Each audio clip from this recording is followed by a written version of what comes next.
حریف راہ میں کانٹے بکھیرنے آئے اور اس نے ان پہ دعاؤں کے پھول برسا ہے ایک نام انہی کا خدا کے نام کے بعد مؤذنوں کی اذانوں میں گونجنے والا۔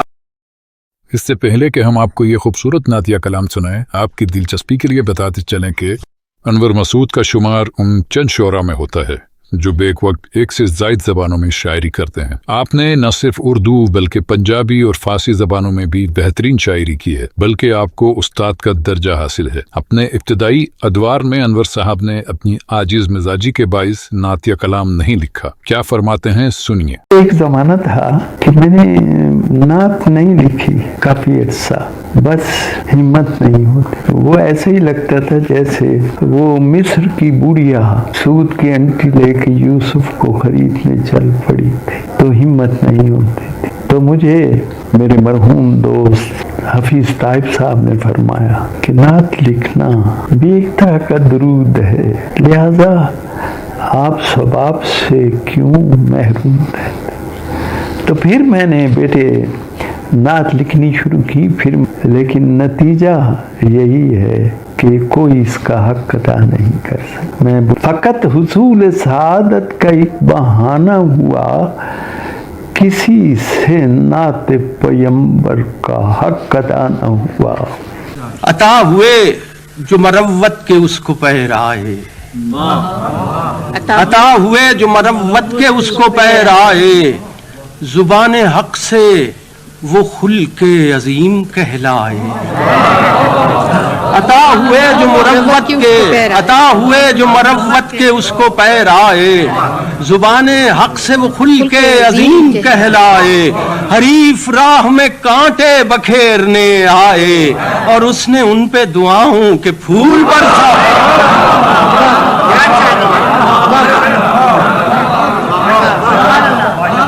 شکریہ۔ اور اس نے ان پہ دعاؤں کے پھول برسائے، اسے جو لوگ ستاتے ہوئے نہ ڈرتے تھے، امانتیں بھی اسی کے سپرد کرتے۔ اسے جو لوگ ستاتے ہوئے نہ ڈرتے تھے، اسے جو لوگ ستاتے ہوئے نہ ڈرتے تھے، امانتیں بھی اسی کے سپرد کرتے تھے۔ وہ چاہتا تھا رہو رسم زندگی بدلے، وہ چاہتا تھا رہو رسم زندگی بدلے، بگڑ گیا تھا جو انداز بندگی بدلے، اور بھٹک رہا تھا جو اسلوب آگہی بدلے، اسے یہ دھن تھی کہ اندر سے آدمی بدلے۔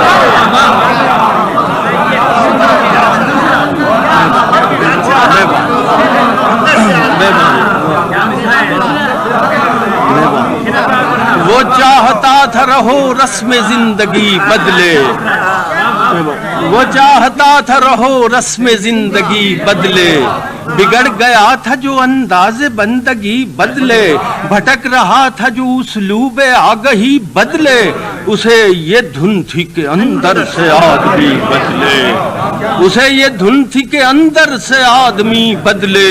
وہ دور حضرت گردوں رکاب کیا کہنے، وہ دور حضرت گردوں رکاب کیا کہنے، وہ ان عادت مآب کیا کہنے، پیمبروں کے بیانوں میں گونجنے والا، پیمبروں کے بیانوں میں گونجنے والا، وہ نام سارے زمانوں میں گونجنے والا، پیمبروں کے بیانوں میں گونجنے والا، وہ نام سارے زمانوں میں گونجنے والا، بشکل شکریہ بشکل مدحت و نعت و قصیدہ و توصیف، بشکل مدحت و نعت و قصیدہ و توصیف، وہ نام ساری زبانوں میں گونجنے والا، بشکل مدحت و نعت و قصیدہ و توصیف، وہ نام ساری زبانوں میں گونجنے والا ہے، اس میں سید و سالار و سرور عالم ہے، اس میں سید و سالار و سرور عالم، دلوں میں ذہنوں میں جانوں میں گونجنے والا دلوں میں ذہنوں میں جانوں میں گونجنے والا ہے ایک نام انہی کا خدا کے نام کے بعد مؤذنوں کی اذانوں میں گونجنے والا ہے ایک نام انہی کا خدا کے نام کے بعد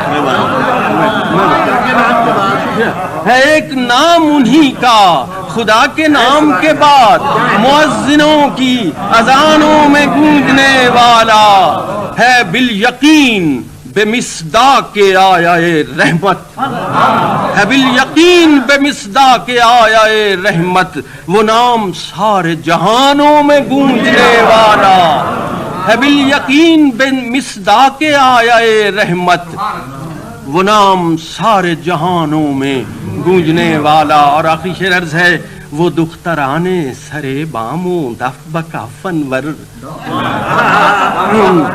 وہ دخترانے سرے بامو دف بکافنور وہ نام ان کے ترانوں میں گونجنے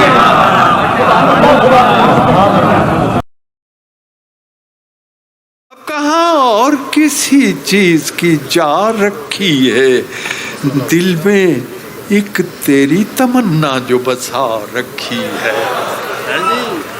سر بکف میں بھی ہوں شمشیر بکف ہے تو بھی تو نے کس دن پہ یہ تقریب اٹھا رکھیا تو نے کس دن پہ یہ تقریب اٹھا رکھی ہے.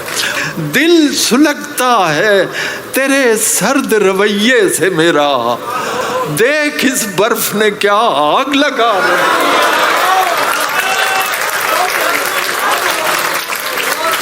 دل سلگتا ہے تیرے سرد رویے سے میرا دیکھ اس برف نے کیا آگ لگا رکھی. آئینہ دیکھ ذرا کیا میں غلط کہتا ہوں تو نے خود سے بھی کوئی بات چھپا آئینہ دیکھ ذرا کیا میں غلط کہتا ہوں تو نے خود سے بھی کوئی بات چھپا رکھی ہے. اور جناب جیسے تو حکم کرے دل میرا ویسے دھڑکے یہ گھڑی تیرے اشاروں سے ملا رکھی ہے یہ گھڑی تیرے اشاروں سے ملا رکھی ہے.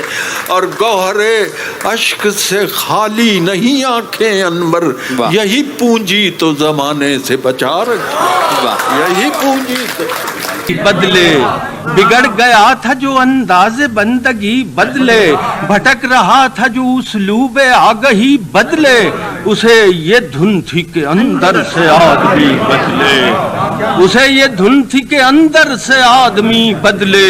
وہ دور حضرت گردوں